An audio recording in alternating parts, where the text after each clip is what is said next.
Yes, hi there, guys. Welcome to the part one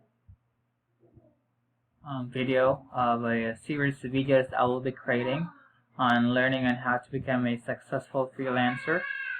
I will be focusing on Upwork as the marketplace for online freelancing jobs, but you can always apply these principles to other online freelancing marketplace like Freelancer, Outsourcely, OnlineJobs.ph, and others. Okay. Now, here is the main topic right now. Well, this will be the main topic for the entire video series that I will be creating, so that you'll have a guide on how to succeed. This is it, and how to become a successful freelancer. Well, my brand is Switch to Freelance, and for me, it's a way. Well, Switch to Freelance is a way of helping you earn more wherever you are working or wherever you want to work. Okay. Now, why go freelance or freelance online? To be specific, online. Why you should go and venture to online freelancing? First, there's time flexibility. Second is, if you're living in a highly urbanized city, you can avoid stressful traffic jams. Third, you can earn great income wherever you work, and you just provide whatever reason on the fourth one. They usually see the downside of freelancing is that you don't have a stable job. What else? You don't usually work with office mates. But if you're going to go on the better side, usually with freelancing you can still have a stable job. Actually, there's two types of freelancing. First one is going for projects. Second one is going on a full-time job, still working for a company and earning a stable income.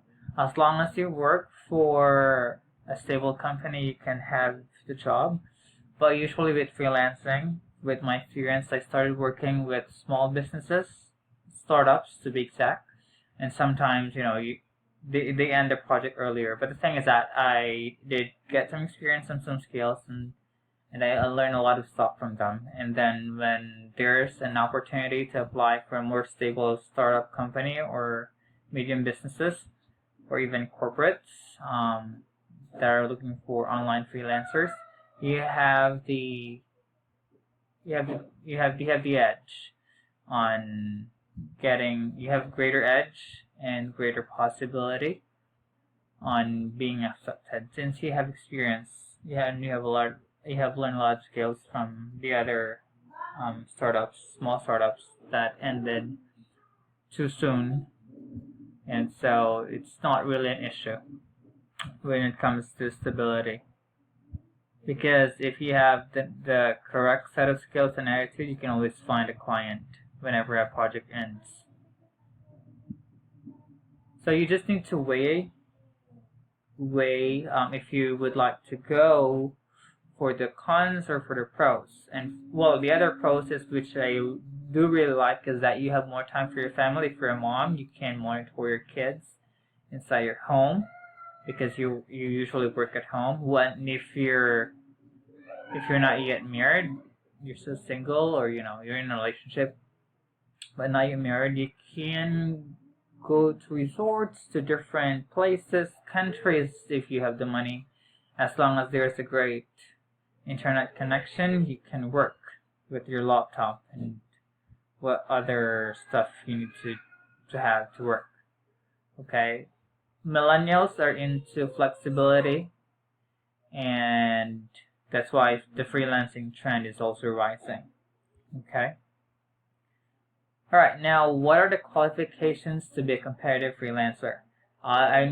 These are my own opinion, and these are my own ideas. Other ideas might come here. There might be other ideas that are better, but here are the things that I believe that are necessary based on my experience. First, you need to have the intense passion for your craft, whatever it is: social media marketing, customer support, technical support, programming, WordPress, if you're a WordPress developer, whatever it is, you should have passion for it, because clients usually look for passion. And here, this is just my opinion that, again, it's at least 6 months or more work experience. If you don't have an experience, that's okay, as long as you're really good at your craft. If you're a new graduate, undergraduate, but if you have some, sort of experience at school or any other volunteerism,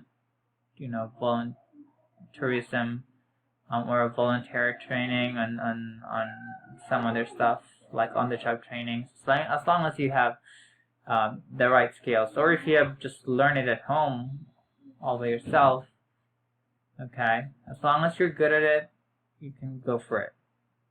No need to worry if you're graduate or not, because I myself is not a college graduate. I'm a vocational graduate, undergrad and I just actually took at least, I did not finish my first year business administration course, majoring in marketing in the university, but it's okay. So I have 3 years. I have 3 years call center experience, and that's enough for me, to launch my online freelancing career. I've been doing freelancing for 4 years now. The third one is that at least you need to have a conversational English communication skill, to be both in writing and in speaking. I might not have actually a perfect grammar English right now, but it's conversational. Clients can understand it, and at least your accent is pretty much clear. I mean, your diction is pretty much clear. Your accent is pretty much okay. It's neutral as much as possible, or American, at least American accent will do. But that's the usual one here in the Philippines. But in other countries, you can have whatever accent you have. That's fine, as long as, again, your English is understandable. That's fine. No worries on that. Fourth, you need to be patient, because you will be working with clients, and they're usually these clients they usually have high expectations, and it's best that, and sometimes startups, especially with startup owners, they're not usually organized, so they might be messy sometimes. You just need to be patient with them, and you need to have the long-term vision. If you're here for quick money or quick, high-paying salary, this is not the right place for you.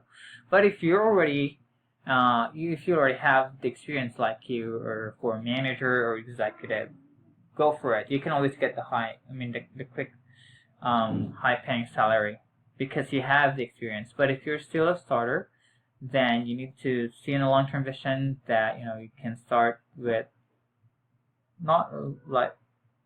you can start with small hourly rates, increase it later on as your experience and abilities and skills improves. All right. This time, let's escape the presentation. I would not be going through the basics of Upwork. You can try to research their fees. That is around 20% for your first $500 earnings, inclusive of the fees already. And then after $500 earnings, it will be down to 10%. And then after $10,000 earnings, US dollars to be exact, after that, on a single client, you will be charged thereafter 5% fee. Okay, so that's their current, because there's a current fee structure, because they're looking for more on long-term engagement. They're encouraging online freelancers and Upwork to go for long-term relationships with clients, and that is because they still they want stability, of course. First, stability for their earnings for the company, and the very first thing is that they want you to have a stable career in Upwork with a certain company, So that's where stability comes in, and of course Upwork can earn better income if you have a stable job with a certain company or a certain client. Okay. Now, let me just check. Time check. Alright, I'll just be going very quickly here because it's the first video. This was released with Upwork just this month, July 7, and this is the fastest growing scale so far. Alright, user experience design, I believe that's UX design, and then, ASP development, I believe that's more in programming. Shopify, that because there's a lot of e-commerce stores. Alright, English proofreading, okay, because there's a lot of books getting published, especially ebooks publishing. I have one book published as well. SEO writing, especially for websites with content marketing on the rise. Animation, a lot of need of that. Of course, virtual assistants still. There's a lot of small businesses and medium businesses, and just some professionals need virtual assistant. I've been a virtual assistant most of the time. And lead generation, that's also one of my specialty. Data mining, video editing, the list goes on. You can just read them here. And so that's it for our first video. I'll record the second video. The second video will be more on how to start or how to create a great profile. But I'll also go through on the basic features of Upwork, and so where to find and what to find and how to set up your account properly. That's it. Thanks, guys. Please don't forget to subscribe on my YouTube channel. Alright, thank you, and have a nice day. If you have any questions, post your questions and comments on below the video. Have a nice day. Thank you.